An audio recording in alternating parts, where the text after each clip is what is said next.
Mama, will we eat something warm tonight? The small voice cut through the December cold like a gentle prayer. Lennox Mitchell stood outside the frosted window of Romano's, watching families laugh over steaming plates, his breath forming small clouds in the bitter air. Inside that warm glow, 33-year-old CEO Garrison Hayes sat alone at a corner table, mechanically cutting into a steak he couldn't taste. His phone lay face down beside untouched wine. Another evening, another empty chair across from him. He'd built an empire in tech, earned respect in boardrooms across 3 continents, yet somehow forgot how to feel anything at all. His father's words from years ago still echoed. "Success is lonely, son. Get used to it." And Garrison had. Too well. Through the window's reflection, he noticed them. A young woman, maybe 27, her coat too thin for winter, holding a small girl with curly blonde hair. The child pressed her face against the glass, eyes wide with wonder at the golden light inside. The woman, whose name he'd soon learn was Sinclair, gently pulled her daughter back, whispering something that made the little girl nod solemnly. Garrison watched as Sinclair opened a worn notebook, counting crumpled bills in her palm. Her hands trembled, not just from cold. The little girl, Clementine, tugged her mother's sleeve and pointed to a bench where they'd clearly spent the previous night, newspapers stuffed between the wooden slats for warmth. Something cracked in Garrison's chest. He stood abruptly, left cash on the table, and walked outside. The cold hit him like truth often does, sudden and clarifying. "Excuse me." His voice came out rougher than intended. Sinclair turned, instinctively pulling Clementine closer.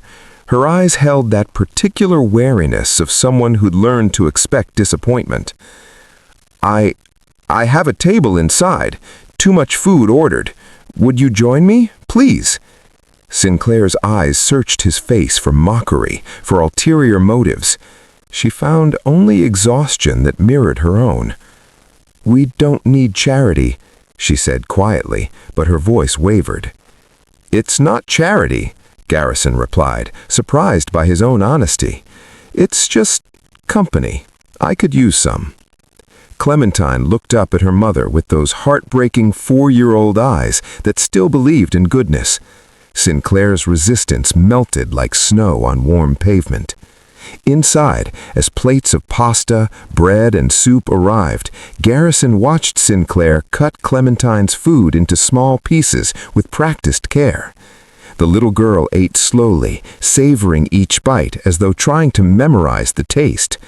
It reminded him of something he'd forgotten, how food could mean more than fuel, how small moments could hold entire worlds.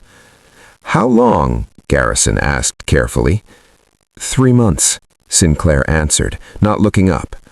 "Lost my job at the hospital, laundry department, then our apartment. It's temporary. I'm figuring things out." But her voice carried the weight of someone who'd been figuring things out alone for too long. As they talked, Garrison learned pieces of her story, how Sinclair had Clementine young, how Clementine's father left before she was born, how medical bills from her daughter's premature birth had created a debt she couldn't climb out of, how she'd been too proud to ask her estranged parents for help after they'd said she'd made her bed. "What about you?" Sinclair asked softly. "Why are you alone tonight?" The question landed like a stone in still water. Garrison found himself answering honestly for the first time in years. "I chose success over everything else. My brother, Camden, we had a terrible fight 5 years ago over our father's company. I bought him out. Haven't spoken since. My father passed 2 years ago, and I realized I'd become exactly what I was trying to prove I wasn't. Alone, just successful and alone." Clementine had been quiet, working on something with her napkin. Her small fingers folded and refolded the paper with surprising concentration. After dinner, Garrison insisted on getting them a hotel room for the night. Sinclair protested, but exhaustion won. As they stood to leave, Clementine tugged Garrison's sleeve. Mister, I made this for you." She placed a small paper crane on the table, folded from the cloth napkin with careful, imperfect creases. Inside one wing, she'd drawn a tiny heart with a crown the waitress had given her. Garrison's throat tightened. He picked it up carefully, as though it were made of glass. "Thank you, Clementine. It's beautiful." The next morning, Garrison found himself thinking about them, about Sinclair's quiet determination, about Clementine's small crane that sat on his office desk. He made calls, used connections he'd built for mergers and acquisitions for something different.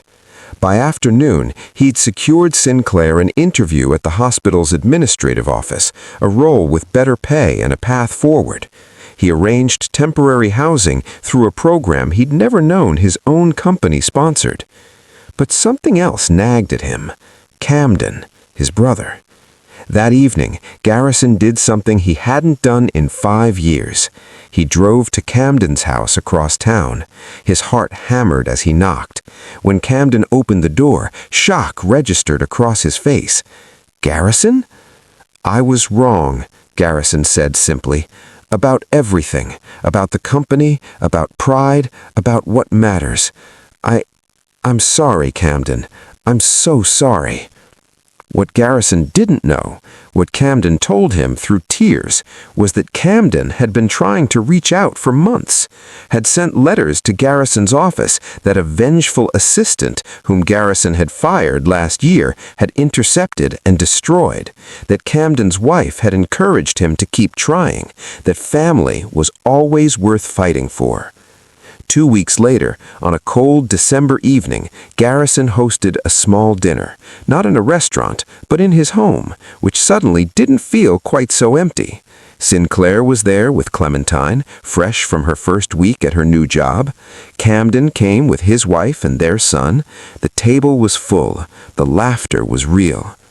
As dessert arrived, Clementine climbed into Garrison's lap and whispered, "Mr. Garrison, are you still lonely?"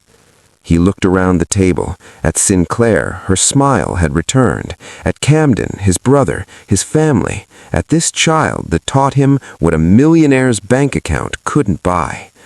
"No, sweetheart," he whispered back, his voice thick with emotion. "Not anymore. Not ever again." That paper crane still sits on Garrison's desk, a reminder that sometimes the smallest acts of kindness can rebuild the bridges we thought we'd burned forever. That seeing someone, truly seeing them, can change 2 lives at once. That wealth means nothing if you have no one to share warmth with on a cold winter night. In a world that moves too fast, sometimes we forget that we're all just searching for the same things: connection, acceptance, and the simple knowledge that we matter to someone. Kindness isn't just about grand gestures. It's about stopping, noticing, reaching out. It's about the courage to be vulnerable, to admit loneliness, to accept help, to offer it. It's about remembering that none of us are truly alone unless we choose to be.